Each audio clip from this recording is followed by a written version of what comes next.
Halo teman-teman semua, sama Bapak Ibu Guru yang menyaksikan di sini, saya sebagai Laura Tasya Tambunan dari kelas 11 IPA 3 nomor absen 22 ingin menjelaskan tentang sistem imun itu. Sistem imun biasanya dikaitkan dengan imunitas. Apa sih imunitas itu?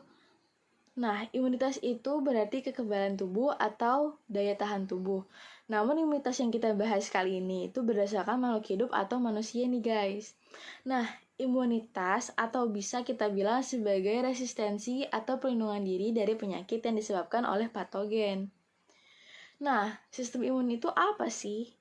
Sistem imun merupakan sistem pertahanan dalam tubuh atau biasa kita sebut sel atau juga jaringan yang biasanya itu digunakan untuk melindungi dari infeksi penyakit oleh patogen.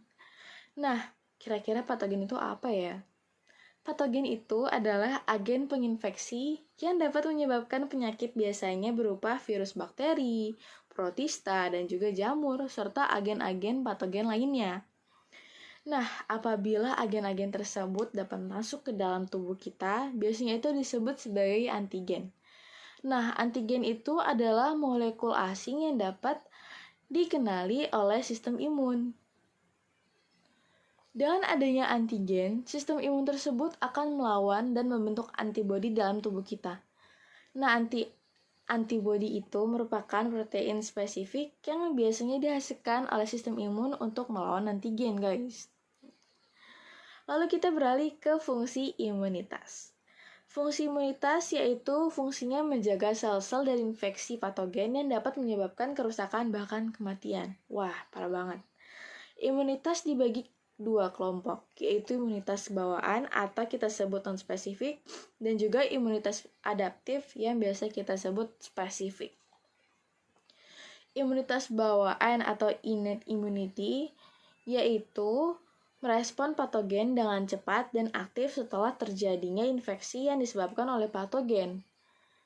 Nah, imunitas non-spesifik ini tidak ditunjuk untuk melawan antigen tertentu, tapi bisa diberikan sebagai respon langsung terhadap berbagai antigen, guys.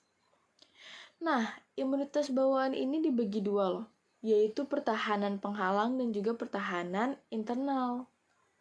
Pertahanan penghalang itu biasanya kita sebut sebagai pertahanan eksternal, yang merupakan pertahanan pertama terhadap patogen atau bisa kita bilang pertahanan terluarnya, yang biasanya itu berupa seperti kulit, membran mukosa, dan juga sekresi, guys.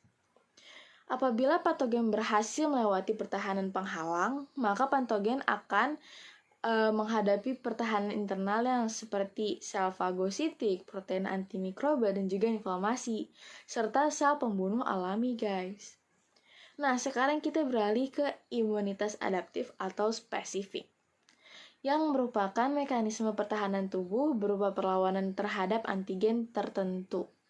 Nah, imunitas adaptif juga dibagi dua, yaitu imunitas humoral, maksudnya respon humoral dan juga respon diperantarai oleh sel.